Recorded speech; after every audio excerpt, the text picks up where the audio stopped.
The war in Southeast Asia, often characterized by vast sweeps of conventional forces and aerial bombardment, possessed a grim and intimate theater where the fighting was measured not in miles of territory taken, but in yards of waterway controlled.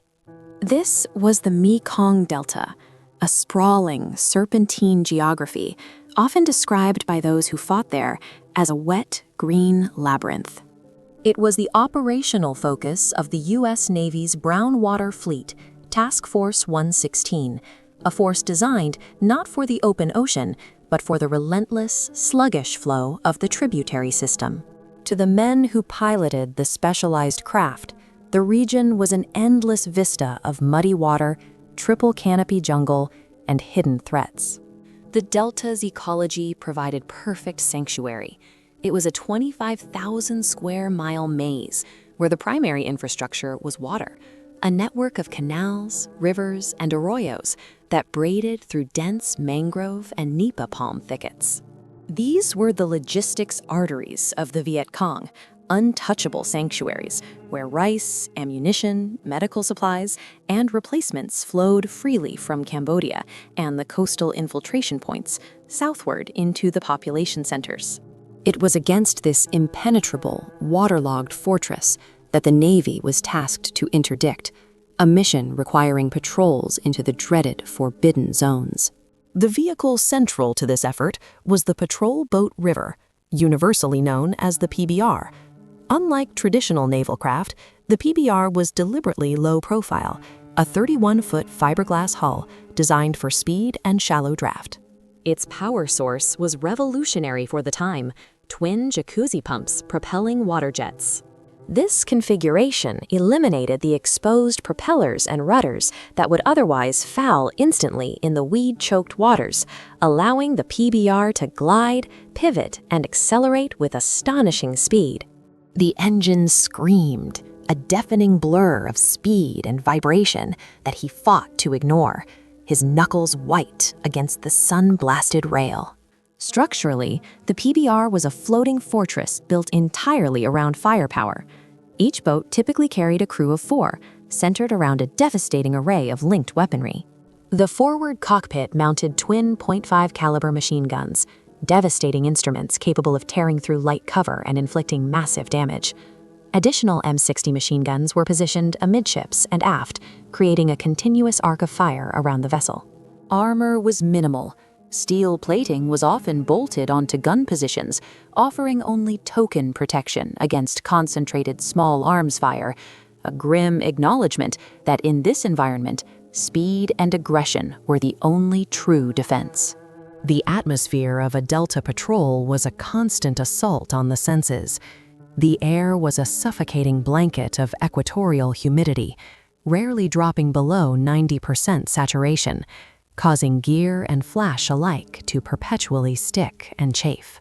This humidity carried the thick, chemical-laden scent of diesel fuel from the engines, mixed with the organic odor of stagnant decay, rotting vegetation, fish, and the ever-present stench of mud and sewage. The water itself was opaque, the color of weak coffee and sediment, hiding submerged logs, sunken sampans, and deadly punja stakes hammered into the riverbed by enemy forces. We held our breath, knowing that in shadows this deep, the ambush had already found its position. Under the dim, humid glow, they traced the route of no return, the charts holding the fate of their high-risk patrol. Deep into the enemy's logistical artery, the patrol craft initiated the silent mission of interdiction. Invisible beneath the oppressive black sky, they felt the canal walls closing in around their slow passage. The lifeline is cut with surgical precision, ensuring isolation and the swift end of the campaign. Under the glow of the red lamp, his finger traced the narrow line that marked the point of no return on the damp map. The quiet click of steel against darkness, his careful, shadowed hands ensured the rifle was prepped for silent, necessary violence. The intense orange disk disappeared instantly below the horizon, yielding the Delta sky to the silent rain of indigo and deep purple. Under the focused work lamp, the grease-stained mechanic fine-tunes the engine's sensitive heart, ensuring absolute mechanical silence. Working silently in the heavy darkness, the only movement was the continuous metallic feed of the heavy rounds, link by careful link. The shielded map light bled a nervous green across the PBR station. Every shadow defined the worry lines etched deep by the river patrol. The darkness was absolute and heavy. We moved only by the agonizing feel of the hull scraping the unseen walls, inching toward an unknown exit.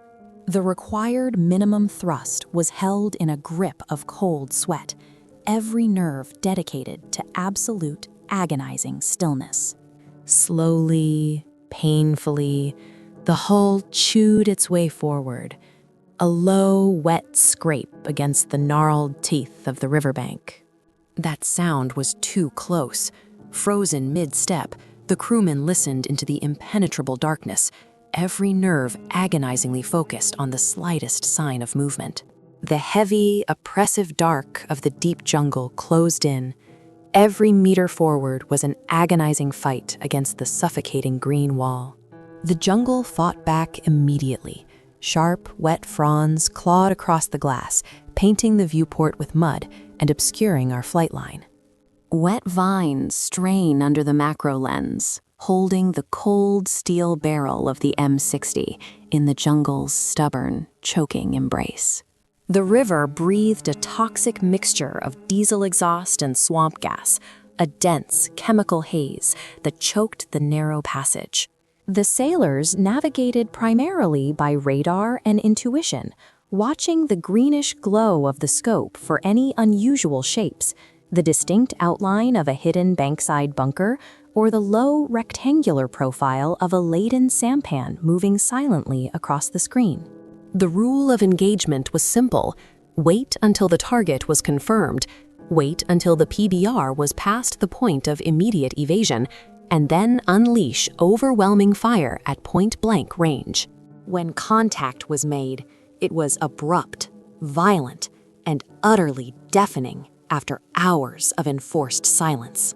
A spotlight would snap on, instantly blinding the sampan crew, followed immediately by the shattering staccato of the .50 calibers and the rapid hammering of the M60s. The goal was to destroy the supply cache, often hundreds of pounds of rice in burlap bags, which floated briefly before sinking, or stacks of weapons wrapped in oilcloth. After the brief, chaotic outburst, the PBR would immediately surge forward, employing its speed advantage to exit the killing zone before enemy mortars or surrounding support units could converge on their known position. The psychological toll of the deep interdiction run was rooted in the darkness and the proximity. The enemy was never distant. He was right there, yards away, breathing the same heavy air, his presence felt rather than seen. Crewmen often reported the terrifying experience of floating silently past enemy cooking fires, seeing the brief flicker of red light on the bank. Knowing they were undetected but vulnerable, holding their breath until the bend in the canal provided a merciful shield of vegetation. These patrols were a stark, factual reality of attrition warfare, fought in the oppressive, absolute blackness of the forbidden river network. The second standard operating procedure, entirely different in its demands, was close-quarters shore surveillance and ambush. If the deep interdiction run was the surgical strike, the surveillance patrol was the agonizing, patient wait. This mission mandated that the PBR crews become temporary, hidden observers, transforming their swift vessel into a static, floating guard post near known logistical transfer points. These transfer points, often muddy, hard-packed embankments where supplies were moved from watercraft onto shoulder-loaded paths heading inland, were typically active during the stifling heat of the midday or the disorienting hours just before dawn. Therefore, the PBR had to arrive early, secure a hidden position, and endure hours of motionless waiting.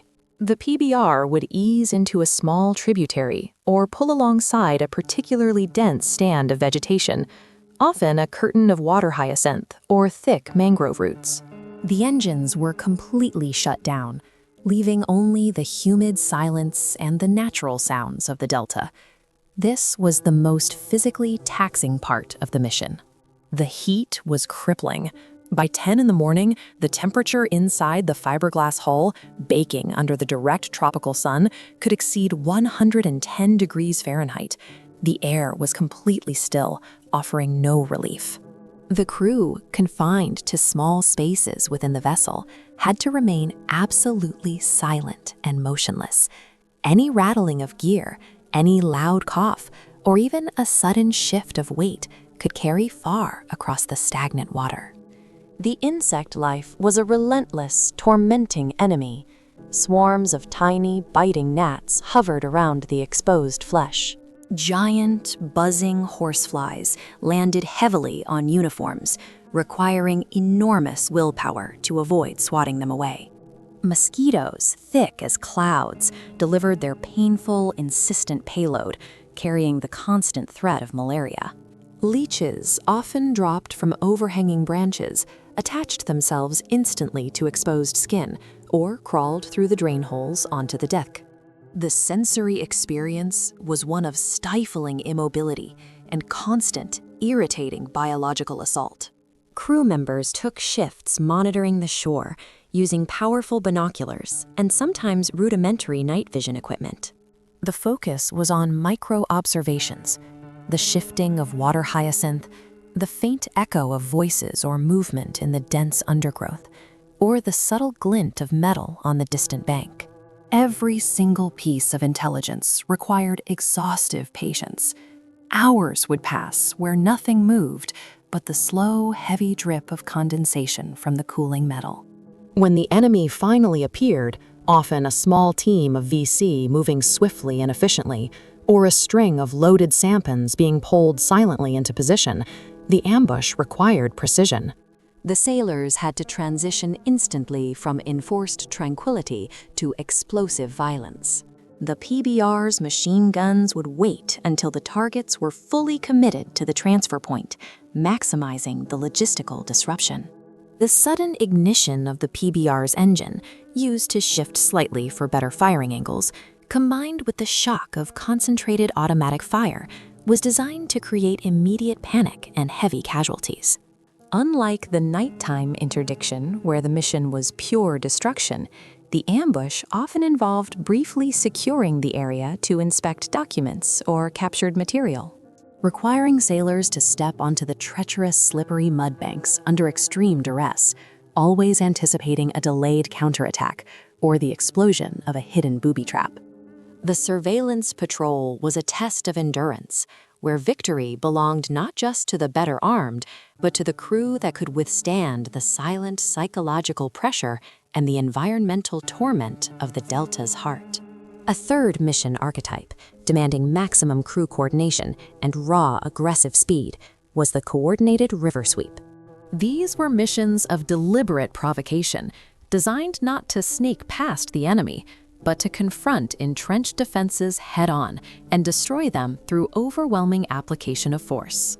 The primary rivers and large channels of the Delta, such as the Basak or the larger branches of the Mekong, were heavily utilized by the U.S. logistical traffic, LCMs, LSTs, and supply barges.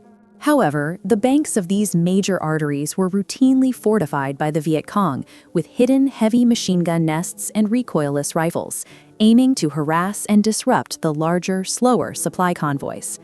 The river sweep was the Navy's answer, a punitive action executed by multiple PBRs working in tandem. Typically, 3 or 4 PBRs would form up, often in a staggered column or line abreast formation, and surge aggressively down a predetermined stretch of river known for enemy activity. The key was speed and volume. The PBR engines were run wide open, their water jets producing a deafening, continuous roar that echoed off the vegetation. The noise itself was part of the provocation, signaling intent and daring the enemy to reveal their positions. The atmosphere on the deck of the PBR during a sweep was one of high-velocity, vibrating tension. The boat was essentially riding on a cushion of spray, pitching and rolling slightly as it cut through the murky water at high speed. Gunners were locked onto their weapons mounts, scanning the banks, their eyes darting through the dense green canopy, looking for the inevitable muzzle flash that would signal the start of the fight. When the enemy fire erupted, it was usually concentrated and immediate. Bursts of AK-47 fire and sometimes heavier DSHK or crew-served weapons would rake the fiberglass hulls.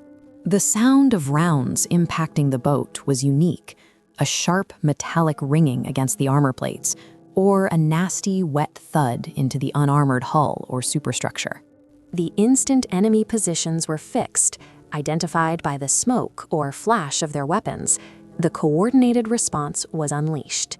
The doctrine dictated that the first boat taking fire would immediately lay down a tremendous volume of suppressive fire, while the other boats in the sweep would maneuver to flank or engage the position from different angles, trapping the enemy in a crossfire. This was sustained, chaotic fighting at point-blank range. The riverbanks dissolved into a massive cloud of shredded foliage and kicked-up mud. The air filled instantaneously with the acrid, metallic smell of burning cordite. Visually, the scene was dominated by the incredible sight of tracer rounds, linked belts of ammunition where every fifth round glowed with a phosphorescent charge, slicing through the air. Red tracers from the PBRs crisscrossed with the green tracers coming back from the VC positions, creating momentary illuminated lines of fire that vividly mapped the trajectory of the battle across the muddy river surface. A primary tactical maneuver during the sweep was the fire and pivot. A PBR would surge forward, hose down the bank with .50 caliber fire, and then execute a swift, tight turn using the directional power of the water jets, presenting a minimal profile to the enemy while still maintaining fire discipline. This agility, impossible for larger vessels, allowed the PBRs to constantly shift their axis of attack and avoid prolonged exposure to fixed heavy weapons. The river sweep continued until the enemy fire was completely suppressed or until the entire patrol element had exhausted their immediate sector. After the engagement, the PBRs would often circle back, using small rocket launchers or heavier machine guns to completely destroy any identified bunker or hardened position. This mission was a raw demonstration of American mobility and firepower dominance over static defense, but it carried a constant risk of ambush by rocket-propelled grenades or the ever-present danger of submerged mines tethered to the river bottom, designed specifically to breach the thin fiberglass hulls. The sweep was a brutal, straightforward operation defined by noise, speed, and the sheer, rapid expenditure of ammunition. The fourth high-stakes maneuver involved the critical and often terrifying task of extracting long-range reconnaissance patrol teams, known as LRRPs, or SEAL teams. These small, highly skilled infantry units were often deployed deep into the triple canopy jungle, monitoring enemy troop movements or infrastructure, operating for days or weeks without conventional support. When compromised, meaning their position was discovered and they were actively engaged by overwhelming enemy forces, the PBR became their desperate lifeline, a swift floating shield designed to pull them out of a disaster zone. The environment of an LRRP extraction was characterized by extreme urgency and maximum vulnerability. When the PBR crew received the call, a terse radio message signaling a hot extraction at specific coordinates, they pushed their engines to maximum throttle. Time was the critical variable. Every minute the ground unit remained exposed increased the likelihood of annihilation. As the PBR approached the extraction point, typically a narrow section of riverbank identified beforehand or improvised during the emergency, the sailors had to contend with the immediate danger of ambush. Enemy forces, having already fixed the position of the LRRP team, were acutely aware that rescue was imminent and would concentrate fire on the incoming vessels. The PBR's maneuver required the driver to perform an impossible feat, maintaining full speed while simultaneously laying down suppressive fire, then decelerating instantly to hold position against the heavy current, all while inches from a bank crawling with concealed enemy soldiers. The visual scene upon approach was one of intense, concentrated chaos. The LRRP teams were masters of camouflage, but their compromised position meant the jungle floor around them was already churned by explosions and riddled with small arms fire. The men emerging from the impenetrable, wet green foliage were often covered head to toe in mud, sweat, and blood, exhausted from hours of fighting to keep the enemy perimeter pushed back. The moment the PBR came alongside, the gunners aboard the boat had to execute a continuous, deafening wall of protective fire. The boat became a deliberate magnet for enemy rounds. The 50 caliber guns hammered the tree line relentlessly, forcing the VC to keep their heads down while the extraction took place. The sound was immense, the continuous roar of the water jets mingling with the heavy, sustained recoil of the machine guns, punctuated by the sharp cracks of incoming small arms fire. The loading process was brutally fast. LRRP members, often assisted by crewmen risking exposure on the foredeck, would scramble aboard, tossing their heavy gear ahead of them. Injured men were hauled over the bow or gunwales with desperate speed. This phase, the seconds when the ground troops were transitioning from the bank onto the boat, was the most dangerous, as the PBR was temporarily static and heavily exposed. Once all personnel were confirmed aboard, the boat executed an immediate, violent withdrawal. The driver slammed the throttle wide open, utilizing the PBR's speed and maneuverability to zigzag away from the bank, exiting the compromised zone as quickly as possible. The boat often took heavy hits during the departure, acting as the protective shield the LRRP team needed to escape. The atmosphere inside the PBR immediately after a successful hot extraction was a mixture of intense adrenaline and heavy relief. The deck would be littered with spent brass casings, the air thick with the smell of gunpowder and the raw, earthy scent of the jungle brought aboard by the ground troops. The extraction of a compromised LRRP team was the Brownwater Navy's highest form of rescue operation, transforming the swift boat into a desperate, mobile shield against overwhelming force, demanding superb pilot skill and absolute trust between the naval crew and the specialized ground forces they served. Finally, the fifth patrol archetype involved the most direct and physically demanding confrontations: punitive search and destroy raids targeting fortified villages built along major river arteries. These missions blurred the line between naval patrol and infantry assault, requiring PBR sailors to disembark and engage the enemy in their home ground. Many Viet Cong strongholds were not deep jungle camps, but fortified hamlets situated strategically along the waterways, leveraging the civilian population as both cover and labor. When intelligence confirmed that a village was a critical logistics or command hub, the PBRs were tasked with delivering a ground assault force, often drawn from their own limited crew, or supplemented by attached South Vietnamese troops, ARVN, or specialized U.S. Army advisors. The approach was usually executed under the total concealment of overwhelming darkness, often in the deep hours between midnight and 4 a.m.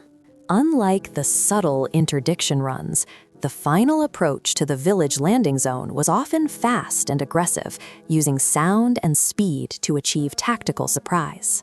The PBRs would nose violently onto the shallow, muddy banks.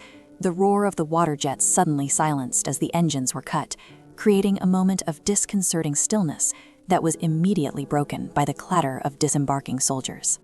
The transition from the stable, fiberglass deck to the delta terrain was immediate and treacherous. The ground was universally soft mud, making footing unstable. The sailors, armed with M16 rifles and grenades, had to navigate a chaotic, confusing environment where familiar landmarks were non-existent. The darkness was overwhelming, a visual blackness intensified by the dense foliage and the lack of artificial light in the village area. The village terrain itself was a maze of hidden dangers. The area was dominated by narrow paths worn into the mud by water buffalo, crisscrossed by irrigation ditches and riddled with improvised defenses. The greatest threat was the network of booby traps. Punji stakes, sharpened bamboo poisoned with human waste, were hidden in shallow pits or placed strategically under the opaque water near the banks. Tripwires were strung low across the paths, connected to grenades or homemade explosive devices. The objective of the raid was to locate specific targets: communication bunkers, weapons caches hidden beneath the floors of thatched huts, or command posts disguised as civilian dwellings. The assaults were necessarily rapid and violent. Sailors had to move systematically from hut to hut, engaging in the terror of close-quarters combat. Bunker assaults were particularly gruesome.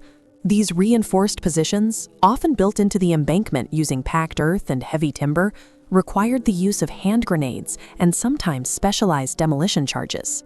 The flash and concussion of explosives inside the narrow confines of the village created temporary, blinding moments of light, revealing details of woven bamboo walls, earthen cooking stoves, and the panicked movements of the enemy.